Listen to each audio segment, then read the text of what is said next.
नमस्कार दोस्तों, आपका स्वागत करते हैं हमारे YouTube channel ASS horticulture and nature में। और जैसे कि हम हमारे वीडियोज़ में आपके लिए लेकर आते हैं बहुत सारी पेड़ पौधों के बारे में जानकारी, खेती किसानी के बारे में, और उसी प्रकार गार्डनिंग या किचन गार्डनिंग, होम गार्डनिंग के बारे में भी जानकारी देते रहते हैं। और जैसे कि हम आपको कुछ आयुर्वेदिक पेड़ पौधों के भी बारे में जानकारी देते हैं, तो आपको लगता होगा कि हमारे चैनल का नाम है तो हॉर्टिकल्चर एंड नेचर। तो जैसे कि हम प्राकृतिक चीज़ें आपको बताते हैं, तो आपको लगता होगा विषय से कहीं भटके तो नहीं है।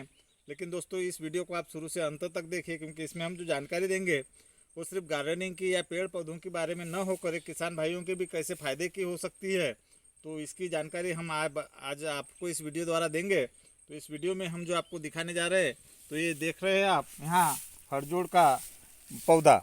जी हाँ, इसको पौधा बोलने के बजाय हम बोल सकते हैं कि ये हड़जोड़ का, इसको हम बेल या लता कह सकते हैं, क्योंकि एक लता प्रकार का ये होता है पौधा।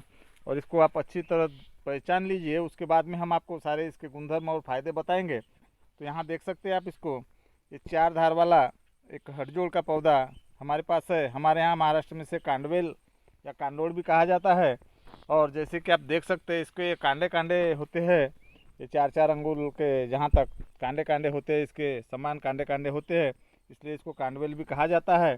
तो जैसे कि और इसके पत्ते भी देखिए आप किस प्रकार, इसको सुंदर दिल के आकार के पत्ते आते हैं, और ये पत्ते भी इसके उपयुक्त होते हैं। तो दोस्तों, अब हम इसके बारे में, जैसे आपको ये भारतवर्ष में हर जगह पाया जाता है, अगर आपको ये कहीं मिल जाए तो अपने घर में लाकर ज़रूर लगाए, और हर किसान भाई भी अपने यहाँ इसको ज़रूर लगाए, क्योंकि यह बहुत ही फायदेमंद ऐसा एक पौधा है। तो हम अब इसके बारे में आपको बताएंगे कि इसके उपयोग कहाँ कहाँ आते हैं। तो जैसे कि इसका नाम है हड़जोड़, तो यह हड्डियों को जोड़ने के काम में आता है। जी हाँ, जैसे कि किसी की टूटी हुई हड्डी हो, उसको जोड़ने के काम में आता है। और वात या लकवा जैसे जो हड्डियों की कमजोरी वाली जो भी बीमारियां होती है, उसमें भी यह बहुत फ़ायदेमंद होता है। जैसे कि यहाँ हम आपको दिखा रहे हैं, ये 4 धार वाला, दूसरा हम बता दें, इसमें एक 3 धार वाला भी आता है और एक 5 धार वाला भी कानवेल हमने सुना है। लेकिन 3 वाला तो देखा भी है, हमारे पास भी था, पर अभी वो नहीं है, लुप्त हो गया। तो आप ये 4 धार वाला हमारे पास लगा हुआ है। तो यह पौधे की एक खासियत विशेषता है, इसमें प्राकृतिक रूप से भरपूर कैल्शियम कार्बोनेट, सोडियम और पोटेशियम बहुत अत्यधिक मात्रा में होता है, जिससे कि यह हड्डियों को जोड़ने में लाभकारी होता है और हड्डियों की सभी बीमारियों को यह दूर करता है। उसी प्रकार यह गर्म तासीर का होने से, जैसे वात रोगों में भी इसका बहुत ही फायदा होता है। वात रोगी अगर इसका सेवन करते हैं तो उसके लिए भी ये बहुत ही अच्छा होता है। उसी प्रकार इसकी गर्म तासीर होने से कफ या अस्थमा जैसे बीमारियों में भी इसका उपयोग हम कर सकते हैं, और बहुत लोगों को इससे आराम भी होता है। दूसरी बात दोस्तों, जैसे कि इसका ये जो पत्ता आप देख रहे हैं, इन पत्तियों से भी अगर टूटी हुई हड्डियों के ऊपर हम बांध देते हैं तो उससे भी हड्डियाँ जुड़ जाती है। दूसरी बात, यह जो पौधा है, तो जो जानवरों में, किसान भाइयों के लिए जो मेन चीज़ हम बताने जा रहे थे, जानवरों में जहाँ स्तनदाह, जिसे मस्टराइटिस या मस्टर की बीमारी कहते हैं, उसके लिए बहुत ही उपयुक्त यह पौधा है। इसका पेस्ट बनाकर वो मस्टर की जगह पर, जो स्तन की जगह पर अगर हम लगाते हैं तो मस्टर में तुरंत आराम मिल जाता है। 2 से 3 बार लगाने के बाद ही जानवरों में जो मस्टर रोग होता है वह दूर हो जाता है। लेकिन इसके साथ आपको मिलाना होता है आंबा हल्दी। जी हाँ, आमा हल्दी। और आमा हल्दी अगर आपको प्राप्त ना हो पाए तो आप सादा हल्दी भी ले सकते हैं। आमा हल्दी की अगर आपको पहचान ना हो तो हमारा एक वीडियो बना हुआ है हल्दियों की प्रजाति है, उसको भी आप देख सकते हैं, जो हमारे लिंक में हम आपको दे देंगे।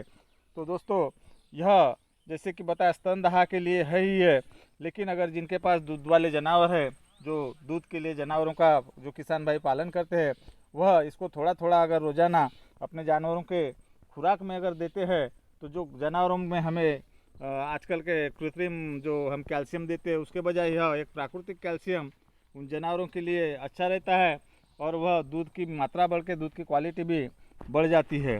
तो इस प्रकार यह एक अत्यधिक महत्वपूर्ण पौधा है, जिसका आज हमने आपको परिचय कराया। उसके साथ साथ अगर जो वात रोगी या दमा रोगी या फिर जिनकी हड्डियों में कुछ बीमारी हो या कमज़ोर हो, उन लोग इनका सेवन पकोड़े या साग बनाकर भी कर सकते हैं। थोड़ा सा ये कसेला होता है, जैसे मुंह या जीभ को जैसे खुजलाहट होती है खाने के बाद, सेवन करने के बाद, थोड़ा सा इसका सेवन करने की जानकारी जो है वो आप पहले ले लें, उसके बाद ही इसका सेवन करें। तो इतना महत्वपूर्ण ये वीडियो हम आपको आज बताए। तो यह वीडियो अगर आपको कैसा लगा तो हमें शेयर कमेंट करें, कमेंट बॉक्स में बताइए, और हमारे वीडियो को ज़्यादा से ज़्यादा लाइक कर इस जानकारी को अधिक से अधिक लोगों तक पहुंचाने के लिए हमारे वीडियो को ज़्यादा से ज़्यादा शेयर करें। और आने वाले समय में हम ऐसे ही बहुत सारे पेड़ पौधे या किसान भाइयों के लिए जानकारियाँ लेकर आएंगे। तो आप हमारे channel ASR horticulture and nature को सब्सक्राइब करें, और अधिक जानकारी अगर आपको चाहिए तो आप हमें कांटेक्ट करें हमारे दिए गए नंबर पर, तो आपको हम मदद करेंगे। धन्यवाद।